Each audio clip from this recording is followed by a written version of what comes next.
Bonsoir à tous les amis, j'espère que vous allez très très bien. C'est Podcast FC, bienvenue sur la chaîne. Aujourd'hui les amis, on va parler de la reine des compétitions de club. On va parler de football, de vrai football, avec toutes les émotions que cela procure, la Ligue des Champions. Une Ligue des Champions qui est donc la reine des compétitions en club pour des raisons très simples. Elle procure des émotions absolument légendaires. Elle réveille des souvenirs et en crée des nouveaux qui sont absolument magnifiques. Elle révèle également énormément de talent et des équipes qui ont beaucoup de courage, beaucoup de valeur. Et ça tombe bien, dans ce sujet du jour, on va évoquer le cas du Stade Brestois 29 qui réalise une campagne de Ligue des Champions absolument magnifique, qui déjoue tous les pronostics, une campagne vraiment valeureuse à l'image du club et qui clairement est en train d'écrire l'histoire du club de la plus belle des manières. Bref, cette vidéo est complètement spontanée, j'ai rien préparé sur le sujet, j'ai juste envie de parler de Brest avec le cœur. Installez-vous confortablement, on va y aller très tranquillement. À titre personnel, quand on me parle du Stade brestois, je vous avoue que les premières choses qui me viennent, c'est ces souvenirs de Brest en Ligue 2. Une équipe qui était à l'époque sous Jean-Marc Furlan, qui était joueuse, qui savait manier le ballon avec des joueurs vraiment techniques, une équipe vraiment qui perso parlait un football qui me faisait vibrer, qui me parlait clairement et qui était une équipe émouvante. Quelques années plus tard, Brest est monté en Ligue 1, Brest était une équipe évidemment qui tentait de se maintenir dans l'élite du football français, ce qui est complètement logique vu aujourd'hui le niveau du club, hein, voilà, c'est complètement cohérent et je dis ça avec beaucoup de respect et d'amour pour mes amis brestois. Et il y a du coup maintenant je pense 2 ans ou 1 an et demi, le Stade brestois a eu une idée absolument brillante et qui pourtant sur le papier paraissait complètement folle, faire appel à monsieur Éric Roy pour être l'entraîneur des Bretons. Alors une idée complètement folle parce que oui, Éric Roy n'avait plus entraîné si je ne m'abuse depuis 10 ans, c'était un coach qui était absent du circuit depuis très très très longtemps et ça pouvait forcément poser au départ quelques questions, susciter quelques interrogations qui étaient plutôt légitimes, et finalement, quelques temps plus tard, on se rend bien compte que ce pari était un pari audacieux, était un pari risqué, mais ça a été un pari qui a été payant. Les Brestois ont réalisé une saison absolument magnifique, historique également pour le club en parvenant à aller en Ligue des Champions, et aujourd'hui les Brestois continuent, les Tisef réalisent une campagne exemplaire en LDC.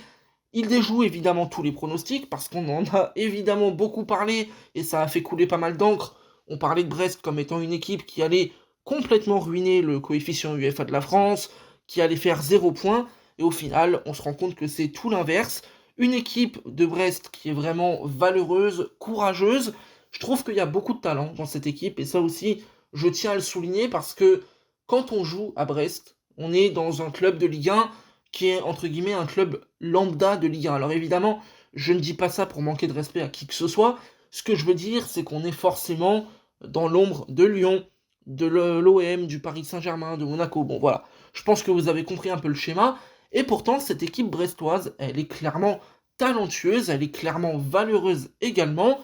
J'ai quand même, voilà, moi, quelques joueurs qui, dans cette campagne, m'ont fait vraiment plaisir. Je pense à Sima, qui a marqué, si je ne m'abuse, 2 ou 3 buts, qui est vraiment en forme, qui apporte vraiment quelque chose dans cette équipe que peut-être il n'y avait pas avant, ou en tout cas que j'ai pas ressenti à ce point-là, qui est vraiment un joueur, bon, qui a eu un parcours assez atypique et qui aujourd'hui fait beaucoup de bien à Brest. Moi, je pense surtout à un joueur, voilà, j'ai envie de lui rendre hommage parce que lui aussi, il a un très beau parcours et que c'est un joueur que j'ai beaucoup apprécié du côté de Dijon, c'est monsieur Pierre Lesmelou. Alors là, les amis, Lesmelou à Dijon, c'était absolument magnifique. Ensuite, il y a eu ce transfert du côté de Nice. Finalement, Lesmelou s'engage à Brest. Et le moins qu'on puisse dire, c'est que ce choix, bon, il a été payant. Lesmelou est en train de casser la baraque du côté de Brest. Il est en train de réaliser des matchs absolument phénoménaux. Il a marqué aujourd'hui contre le Bayer Leverkusen. Et quand on y pense, c'est juste une dinguerie de se dire, je viens d'associer le nom de Pierre Lesmelou au mot Ligue des Champions et Bayer Leverkusen. C'est absolument phénoménal de se rendre compte que Lesmelou a marqué contre cette équipe, que Brest a tenu tête au Bayer Leverkusen de Xavi Alonso. Je sais même pas si on réalise la dinguerie, le truc de fou que c'est. Mais oui, les amis, Aujourd'hui, on peut le dire, Brest est le seul club français, si je ne m'abuse, de l'histoire à être invaincu en Ligue des Champions. Et ça, clairement, on l'avait pas vu venir. C'est une équipe vraiment talentueuse, moi, qui me plaît beaucoup. Elle est valeureuse, elle est courageuse, elle est solidaire. Évidemment, c'est des ingrédients qu'il faut mettre, hein, parce que quand on est dans ce genre de compétition, qu'on est un club comme Brest qui n'est pas habitué, bah évidemment, c'est des ingrédients qu'on doit mettre parce qu'on n'est pas habitué à ce niveau de compétition. Il y a une qualité technique qu'on n'a pas forcément connue auparavant. Il y a une intensité dans les matchs qui, évidemment, elle est quand même nouvelle, surtout quand on affronte des grosses écuries. Et en plus, pour le coup, Brest a un tirage qui est quand même très très beau parce qu'il y a des gros clubs qui sont tirés. Donc vraiment une campagne magnifique pour les Brestois, que ce soit le coach, le staff, les joueurs, mais aussi les supporters. Franchement, petit message aux supporters brestois. Les amis, évidemment, je m'en doute, mais kiffez. Je pense que vous kiffez déjà, mais continuez à kiffer parce que là, ce que vous vivez, évidemment que c'est un moment historique. Je pense pas que Brest revivra ça de sitôt dans son histoire. Peut-être qu'ils vont peut-être même jamais le revivre. Je vous souhaite évidemment de continuer à avoir des grandes émotions à travers peut-être l'Europe, à travers peut-être la Coupe de France, mais en tout cas, vraiment félicitations. Félicitations à Brest parce que ce qu'ils font est vraiment admirable.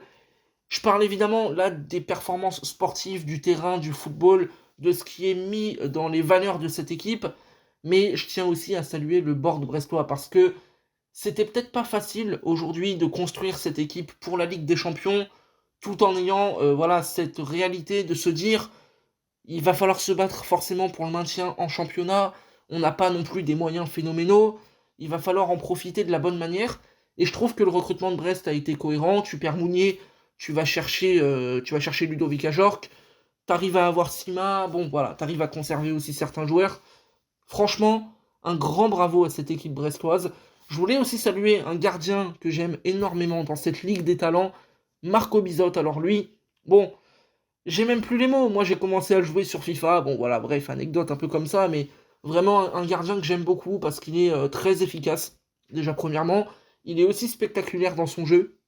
Donc, ouais, franchement, les amis, tout simplement, je voulais rendre hommage à Brest. Cette équipe, comme on pourrait dire, c'est les émotions. C'est les émotions parce que c'est vraiment l'avènement d'un club. C'est l'apogée de leur histoire. C'est un moment de bonheur intense, de bonheur absolu. Et on pourrait se dire, ouais, Brest, ils vont se faire rouler dessus, machin. Mais finalement, on se rend compte que c'est tout l'inverse. Et comme je le dis, ils mettent tous les ingrédients, l'abnégation, le courage, l'esprit collectif, tout en ayant cette notion de jeu, de football vraiment assez léché, de beau football, hein, finalement.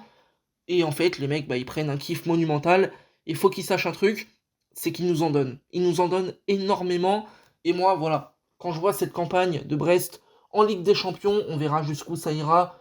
De toute façon, je pense qu'une écurie comme Brest aujourd'hui, dès son premier match de LDC, c'était du bonus.